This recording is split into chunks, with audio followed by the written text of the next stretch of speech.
Tape number 11. Dr. Reilly stresses the importance of goals and goal setting. Success is the progressive realization of a worthy goal or ideal. So in other words, if that's the definition of success, obviously, to be successful, you've got to have a goal. And you see, this is why 95% of the people in the world fail, because they've never sat down and established a goal. They're just going along from day to day, almost like robots, hoping something good is going to happen to them, hoping it's just suddenly, everything's going to suddenly work out one day and everything's going to be right. That is not, my friend, the way life works. The way life works is, first of all, you determine where you want to be. You set your goals. You have an aiming point. You have something to focus on. You have a purpose in your life. You know where you are going. And then when you have those goals set up for yourself, life takes on a brand new meaning, because life becomes exciting then once you set those goals up for yourself. But once you set up those long-range goals, then you set up your yearly goals, then you set up those monthly projects, weekly programs, and daily things to do. And then once you've got that all in place, it's very simple. It really is very, very simple. What I do today is going to help me to achieve the program that I set for myself for this particular week. Once I have achieved the program for this week, that is helping me to achieve the project that I've set up for this particular month. The project achieved for this month is helping me to achieve my goal that I've set up for this year. And the goals that I've set up for this year, once they have been achieved, they're going to take me to the year 2000, where I've set up those long-range goals. In tape number 12, Dr. Reilly discusses the importance of being consistent and persistent. He also talks about the need for self-discipline and honesty. And he defines real security.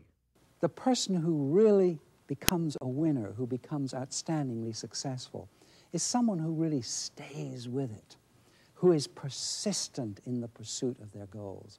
And I know that's a tough thing to do sometimes. What it takes is self-discipline, really. It takes self-discipline. And that's a tough one, self-discipline. Self-discipline starts where goal setting leaves off, really. You set your goals, that's fine, but you need this self-discipline to keep yourself on course, to keep doing the right things. And it's not easy. That's a tough one. I know it's been difficult for me in my life, but I know it's what's helped me to succeed, is by self-disciplining myself. Now let me ask you another question here. And again, you can answer it to yourself quietly, and also you at home can answer it. What is security? I think when a lot of people are asked that question, I think the average person would say, well, security to me is having a nice home. Perhaps security is having money in the bank. Security is having stocks and bonds, maybe a good health plan. 101 different ideas would come up. Well, I'd like to say to you that the only kind of security that anyone can have is what's within oneself. The only kind of security is what's within you. Your personal ability, your belief in yourself. That's real security. Because we can lose money. People do it all the time. You can make a fortune, lose it, and start out and build another one. But you're only going to do that if you're really secure within. That's security. I feel good about myself. I know that I have talent. I know that I have ability. And even though I'm a little bit down now, I'm on my way out again. I'm heading up there again. That's really the only kind of security that there is. My fellow countryman, George Bernard Shaw, put it like this. He said, we have to make the world honest before we can honestly say to our children that honesty is the best policy.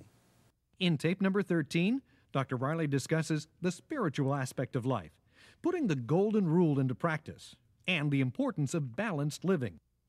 When I talk about being spiritual, I'm not talking religious. I don't like to talk religion because that's a very personal thing for every individual. Everybody thinks a little bit differently, and everybody's concept of the Creator is a little bit different.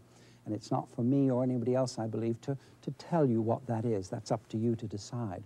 But I'm talking in a much broader sense here, realizing that there's something more to this world than just this world here. There is a power in the universe, a creative force, a higher power, we like to call it, which is there for all of us to draw upon. And to me, from my own personal experience, when one gets that part of your life in order, to me, everything else just seems to fall in place. Being spiritual to me is, I guess, putting the golden rule into practice. This is a simple little thing, and a lot of us talk about it. We say it over and over again, do unto others as you'd have them do to you. But I wonder, as I observe people, if we're really doing this. And I think a lot of us, we're talking once again about these things, but we're not doing them. If everybody in this world was doing that, putting that golden rule into practice, we'd have a perfect world, you know. I believe our lives should be well balanced. Some of us are putting a lot of effort into some parts of our life, and the rest of our life is hurting. Your personal life, your professional life, your financial life, your spiritual life, your social life. I think you need to put effort into all of these different areas of your life because each one affects the other. You know, they used to say many years ago, leave your problems at home, don't bring them to work with you. What a crazy thing to say to somebody. I mean, if you have a row with your spouse this morning, it comes to work with you, doesn't it? And you're going to come to work in an agitated state of mind. It's going to affect your production on the job. If you have a great week at work, that goes home to your family. You go home in a happy, motivated state. If you go out on Sunday and you play a good game of golf or tennis or baseball, whatever, and you win or your team wins, that goes home to your family. It comes to work with you as well. So you see, every aspect of your life is affecting the other. So I believe that it beholds all of us to make sure that we're not just putting a whole lot of effort into one part of our life and the rest is suffering. Because they all rub off on each other. They all affect each other. They're all interconnected, all of the different parts of our life. I think all of us need to give some thought to this, don't we? Is it just my career and my family is hurting? Or do I have no social life? Or am I not thinking about the spiritual part of my life? We need to put effort into all of those areas of our life so that we will have a well-balanced life. That will be the best kind of life that all of us can have, is to have a well-balanced life.